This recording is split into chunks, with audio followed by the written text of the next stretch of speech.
चलिए, तो सबसे पहले टेंस आप लोग को हम पढ़ाए थे ना। तो टेंस में तो वो सब तो इतना मतलब एग्जाम वगैरह में पूछता है नहीं ना, लेकिन हम लोग को मतलब है इसका स्ट्रक्चर फॉर्म से, ठीक ना। तो चलिए एक बार देख लेते हैं स्टार्टिंग से, ठीक ना। कि सबसे पहले बताइए टेंस किसे कहते हैं। चलिए, वैसे सब हो गया था ना कि टेंस किसे कहते हैं, ये भी हो गया था। और टेंस के कितने भेद होते हैं, तो टेंस के 3 भेद होते हैं ना। पहला होता है प्रेजेंट टेंस, दूसरा होता है पास्ट टेंस, तीसरा होता है फ्यूचर टेंस। सभी का डिफिनीशन हो गया था। उसके बाद से आया था कि टेंस के कितने फॉर्म होते हैं, टेंस के कितने रूप होते हैं। तो टेंस के 4 रूप होते हैं। पहला होता है सिंपल फॉर्म, दूसरा होता है कॉन्टिन्यूअस फॉर्म, तीसरा होता है परफेक्ट फॉर्म, चौथा होता है परफेक्ट कॉन्टिन्यूअस फॉर्म ना। ये देखिए सबका तो हो गया था, लेकिन आया था कि हम लोग चारों फॉर्मों को यदि सिंपल प्रेजेंट टेंस में नहीं, उसको प्रेजेंट टेंस में यदि कन्वर्ट किया जाए तो क्या होगा, ठीक ना। तो 4 गो होता है। पहला होता है सिंपल प्रेजेंट टेंस, दूसरा होता है प्रेजेंट कंटिन्यूअस टेंस, तीसरा होता है प्रेजेंट परफेक्ट टेंस, चौथा होता है प्रेजेंट परफेक्ट कंटिन्यूअस टेंस। तो चलिए इसको देखते हैं। सबसे पहले सिंपल प्रेजेंट टेंस। तो सिंपल प्रेजेंट टेंस का देखिए डिफिनेशन इसका इसी में छुपा हुआ है ना, इसको रटने की जरूरत है नहीं। कि देखिए यहाँ पर सिंपल का मतलब होता है साधारण, और प्रेजेंट टेंस का मतलब होता है वर्तमान काल। तो माने कोई भी साधारण काम यदि वर्तमान समय में होने का बोध हो तो उसी को हम लोग क्या बोलते हैं, सिंपल प्रेजेंट टेंस। इसका भी बताया गया था कि इसका पहचान क्या होता है, इसका आइडेंटिटी क्या होता है ना। इसका पहचान होता है कि कोई भी यदि ट्रांसलेशन दे, यदि उसके अंत में ता है, ती है, ते है, माने जो भी है उससे रिलेटेड आए तो उसी को क्या बोलते हैं, सिंपल प्रेजेंट टेंस का ट्रांसलेशन है। यहाँ पर कोई भी एक यहाँ पे ले लिया गया है, देख लीजिए यहाँ पर जैसे कि राम,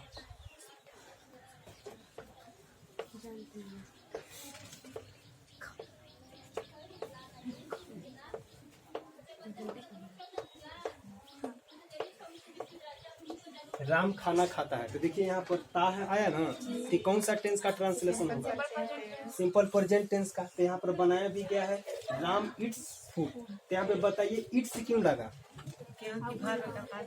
क्योंकि राम क्या है, थर्ड पर्सन सिंगुलर नंबर, जो कि इसका नीचे स्ट्रक्चर फॉर्म में बताया गया है। तो देख लीजिए यहाँ पर इसका 4 स्ट्रक्चर फॉर्म होता है। पहला होता है अफर्मेटिव। अफर्मेटिव का मतलब क्या होता है, सकारात्मक होना चाहिए। इसका स्ट्रक्चर फॉर्म होता है सब्जेक्ट प्लस वर्ब 1 या फिर 5 प्लस ऑब्जेक्ट। फिर इसका होता है निगेटिव। निगेटिव का मतलब नकारात्मक, जिससे नहीं का बोध हो ना। इसका होता है सब्जेक्ट प्लस टू या does plus not plus verb 1 plus object. फिर होता है इंट्रोगेटिव। इसमें आप लोग को बताए थे हम इंट्रोगेटिव और प्योर इंट्रोगेटिव में क्या डिफरेंस है, बताए थे ना। तो आप लोग को बताए होंगे कि जो इंट्रोगेटिव का जो क्वेश्चन होता है उसका आंसर हम यस या नो में दे सकते हैं, लेकिन जो प्योर इंट्रोगेटिव का क्वेश्चन होता है उसका आंसर हम यस या नो में नहीं दे सकते हैं। जैसे कि यहाँ पर देख लीजिए आप लोग, अच्छा ऐसे ही देखिए, आप लोगों से पूछेंगे क्या राम विद्यालय जाता है, तो आप उसका आंसर यस या नो में दे सकते हैं। तो बोल सकते हैं यस सर चाहे नो सर, और वहीं बोल देंगे राम क्यों विद्यालय जाता, तो बताइए तो यस या नो में दिया जा सकता है इसका आंसर, नहीं दिया जा सकता है। तो यही इंट्रोगेटिव प्योर इंट्रोगेटिव में डिफरेंस होता है, ठीक ना। तो आप लोग कोई भी एक ट्रांसलेशन बोलिए जिसके अंत में ता है, ती है आना चाहिए।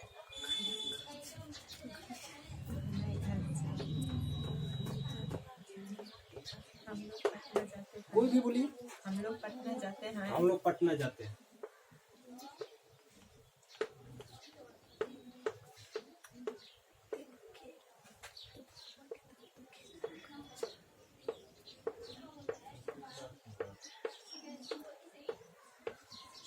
तो हम लोग पटना जाते हैं, कौन सा टेंस का ट्रांसलेशन है, कैसे पहचान लिया आप लोग, कैसे देखिए जब वॉइस शुरू किया जाएगा ना तो ये सारा चीज इसमें आएगा सिंपल प्रेजेंट टेंस का, ठीक ना। इसीलिए इसको जानना जरूरी है, तभी उसमें समझ में आएगा। तो ये सिंपल प्रेजेंट टेंस का ट्रांसलेशन है, लास्ट में ते है आया है ना। इसको देखिए बनाएंगे कैसे, सबसे पहले इसको अफर्मेटिव बनाते हैं। सबसे पहले यहाँ पर क्या है, तो यहाँ पर सब्जेक्ट क्या है देखिए, तो हम लोग का मीनिंग होता है वी। यहाँ पर क्या लिखेंगे, वी।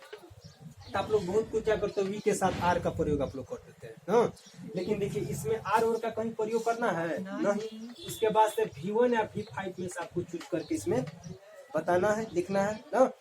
तो आप लोग कभी बताएं कि V1 का प्रयोग कब होता है और V5 का प्रयोग कब होता है? तो बताइए, तो V5 का प्रयोग कब होता है? जब थर्ड पर्सन सिंगुलर नंबर क्या क्या होता है? हाँ ठीक है, ही सी इट और कोई एक नाम रहे ना। अगर यहाँ पर खाली राम रहे तो खाली रामे होना चाहिए, ठीक ना। राम एंड सीता आ जाएगा तो थर्ड पर्सन सिंगुलर नंबर नहीं होगा। तो इसके साथ किसका प्रयोग करते हैं? V5 का, ठीक ना। अब V5 कहने का मतलब कि कोई भी मीनिंग आएगा उसके अंत में हम लोग क्या लगा देंगे? एस या ईएस ना। लेकिन ये भी कंडीशन बताए थे कि एस का प्रयोग कब करेंगे और ईएस का प्रयोग कब करेंगे। तो यहाँ पर जैसे अगर आ जाएगा प्ले, तो इसको V5 बनाने के लिए बताइए एस या ईएस में से किसका प्रयोग करेंगे? एस का। हम लोग एस का प्रयोग क्यों करेंगे? क्योंकि देखिए यहाँ पर मीनिंग के लास्ट में क्या आया? वाई। तो वाई क्या है? कंसोनेंट है ना, इसीलिए हम लोग यहाँ पर किसका प्रयोग किया? एस। एस का प्रयोग कर देती, बन गया V5। लेकिन यदि यहीं पे आ जाएगा गो, इसको V5 बनाने के लिए एस या ईएस में से किसका प्रयोग करेंगे? ईएस का। तो ईएस का प्रयोग हम लोग क्यों करेंगे? क्योंकि मीनिंग के अंत में क्या आया? यहाँ पर भवेल आया ना। भवेल कितना होता है? 5 AEIOU। अगर भवेल अगर कोई भी मीनिंग के अंत में आए तो उसको V5 बनाने के लिए लास्ट में ईएस का प्रयोग करते हैं। ठीक है, सबको समझ में आ गया? तो देखते हैं यहाँ पर सबसे पहले सब्जेक्ट यहाँ पर हम लोग है तो लिख दिए वी। अब बताइए V1 और V5 में से किसका प्रयोग होगा? V1 का है कि देख लीजिए, थर्ड पर्सन सिंगुलर नंबर में से आ रहा है? वी नहीं है, इसीलिए V1 का प्रयोग होगा। तो बताइए गो। जब एक जगह से चल के दूसरे जगह जाते हैं तो किसका प्रयोग कर देते हैं? टू। और लास्ट में क्या बचा? तो ऑब्जेक्ट क्या है यहाँ पर?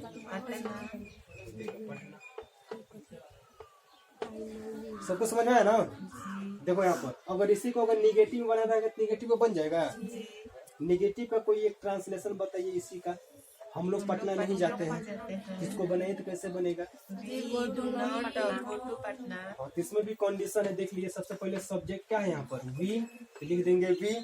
और डू या डज में से किसका प्रयोग होगा? डू का होगा। क्यों डू का प्रयोग होगा?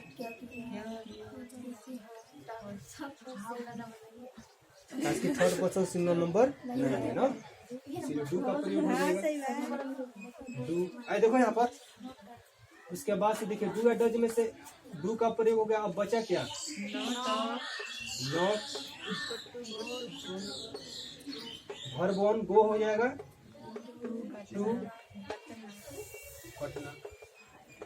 ठीक है, तो सिंपल प्रेजेंट टेंस में यही मुख्य बात इसमें बताई गई है। ठीक है, तो आप लोग को अब देते हैं बनाने के लिए। आप लोग इसमें से थोड़ा बना के दिखाइए हमको। तो चलिए।